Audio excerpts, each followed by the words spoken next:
तुम्हारी दोस्ती का आखिरी दोस्त, तो अपने नमूने दोस्त को बिल्कुल मत भूलना। और स्कूल से बिछड़ने के बाद उनको लेटर वगैरह लिखते रहना। अरे भैया व्हाट्सएप के जमाने में लेटर कौन लिखता है? अरे लिखते हैं भाई, कुछ लोग लिखते हैं, जैसे कि हमारे लैंचो चाचा लिखते हैं। उन्होंने तो भगवान को ही पत्र लिख दिया।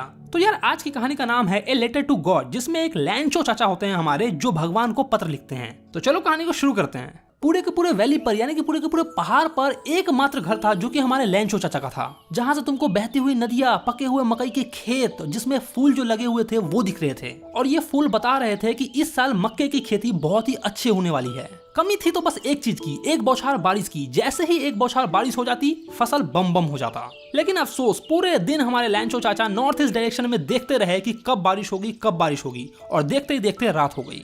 और फिर उन्होंने अपनी पत्नी से बोला कि लगता है अब बारिश होने वाली है। उनकी पत्नी रात का खाना बना रही थी और खाना बनाते बनाते कहती है कि अगर भगवान ने चाहा तो बारिश जरूर होगी। उनके बड़े बच्चे खेत में काम कर रहे थे और छोटे बच्चे जो हैं वो घर के आजू बाजू खेल रहे थे। तब तक खाना रेडी हो चुका था और लैंचो की पत्नी जो है वो सबको आवाज देती है, आज सुनते हो, खाना रेडी हो गया है, आ जाओ। खाना खाते समय ही लैंचो ने प्रिडिक्ट किया कि बाहर बड़ी बड़ी बारिश की बूंदें गिर रही हैं। वो भागकर बाहर गया देखने के लिए कि क्या सचमुच में बारिश गिर रही है। तो उसने देखा कि नॉर्थ ईस्ट डायरेक्शन से माउंटेन के ऊपर से बहुत घने काले बादल आ रहे हैं। तेज और ठंडी हवा बह रही है। एकदम अच्छा लग रहा था उसको वो महसूस करके। वो बाहर अपनी बॉडी के ऊपर वो बारिश की बूंदें महसूस करके बहुत ही खुश हो रहा था और खुशी से झूमते हुए घर के अंदर आया और अपनी पत्नी से बोला कि तुम जानती हो, ये जो बारिश की बूंदें गिर रही ना आसमान से, ये बारिश की बूंदें नहीं है, ये न्यू कॉइन्स है, पैसे बरस रहे हैं ऊपर से।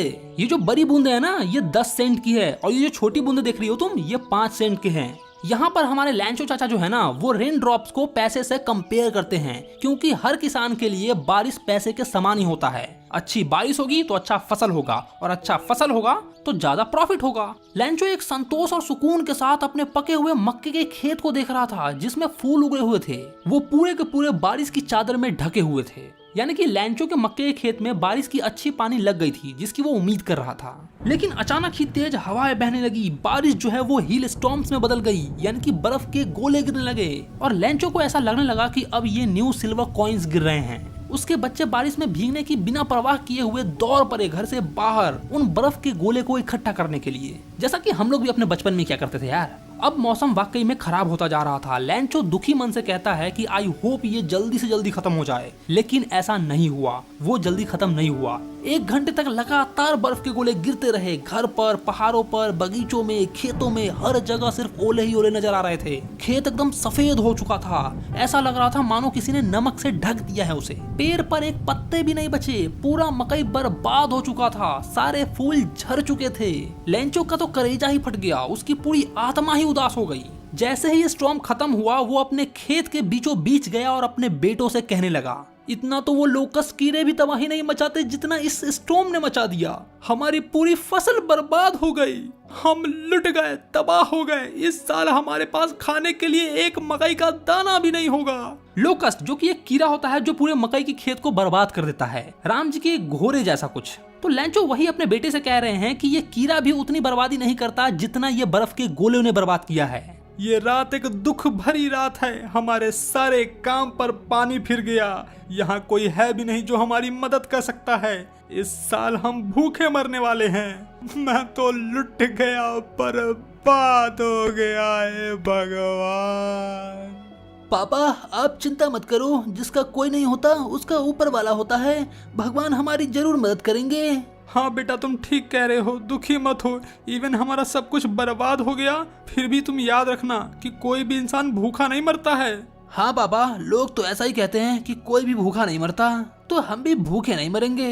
लैंचो पूरी रात अपनी एकमात्र आखिरी उम्मीद के बारे में सोचने लगा, जो कि थी भगवान से हेल्प। क्योंकि उसे और हमें भी बचपन से यही बताया गया है कि कोई देखे या ना देखे, लेकिन ऊपर वाला सब देख रहा है। हालांकि लैंचो दिन भर बैल की तरह खेत में खटने वाला इंसान था, लेकिन फिर भी वो थोड़ा बहुत लिखना और पढ़ना जानता था। अगले संडे सुबह होते से ही लैंचो एक लेटर लिखने लगा, जिसे वो खुद टाउन में जाकर और पोस्ट ऑफिस में जमा करने वाला था। ये लेटर किसी और को नहीं लिखा जा रहा था, बल्कि भगवान को लिखा जा रहा था। A letter to God. उसने कुछ ऐसा लिखा, भगवान यदि आप मेरी सहायता नहीं करोगे तो मुझे और मेरे परिवार को इस साल भूखे रहना होगा। मुझे अपने खेत में फिर से अनाज बोने के लिए और सफल आने तक अपना गुजारा चलाने के लिए 100 पेसोस चाहिए, क्योंकि बर्फ के तूफान के कारण मेरा पूरा खेत जो है वो बर्बाद हो चुका है। और इन्वेलप के ऊपर उसने लिखा टू गॉड और फिर उस इन्वेलप के अंदर में उस लेटर को डाला और टाउन लेकर गया, पोस्ट ऑफिस गया, वहां से स्टैंप कलेक्ट किया, उस पर चिपकाया और मेल बॉक्स में डाल दिया।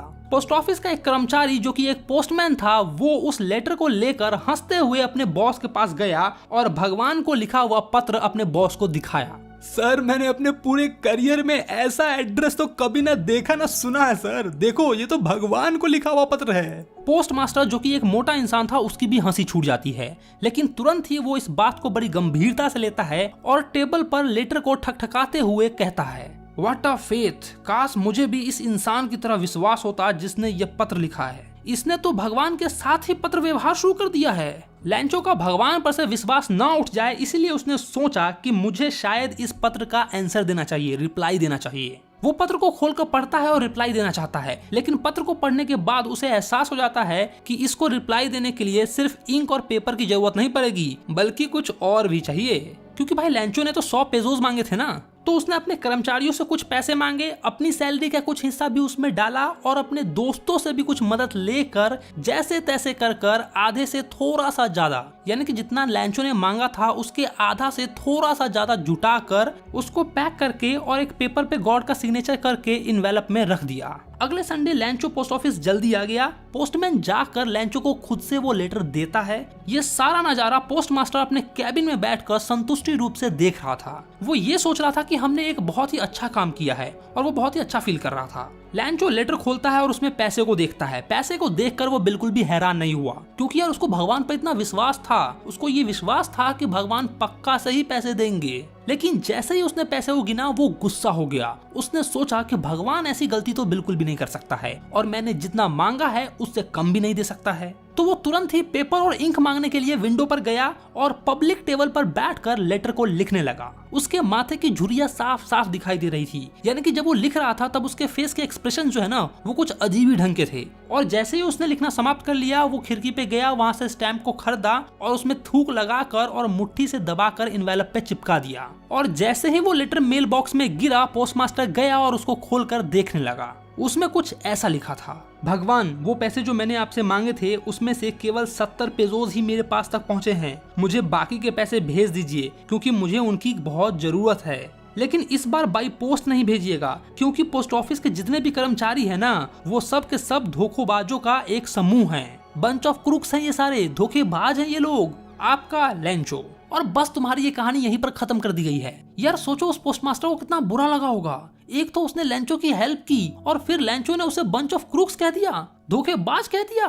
भलाई का तो जमाना ही नहीं रहा, इसीलिए मैं किसी की मदद नहीं करना चाहता यार। खैर हमें क्या, वीडियो खत्म होते सही पहली फुर्सत में वेबसाइट या एप्लीकेशन पे जाना और वहां जाकर इस चैप्टर का एमसीक्यू टेस्ट जरूर देना, जिससे तुम्हें ये चैप्टर बहुत ही अच्छे तरीके से रिवाइज हो जाएगा। और हाँ, अगर तुम्हें भगवान को लेटर लिखने का मन किया तो तुम क्या लिखोगे मुझे नीचे कमेंट में जरूर बताना। वीडियो अच्छा लगा हो तो वीडियो को लाइक करो, और अगर तुमने अपने भाई के चैनल को अब तक सब्सक्राइब नहीं किया तो क्या कर रहे हो भाई लोग, चैनल को सब्सक्राइब मार लो, फ्री का है भाई।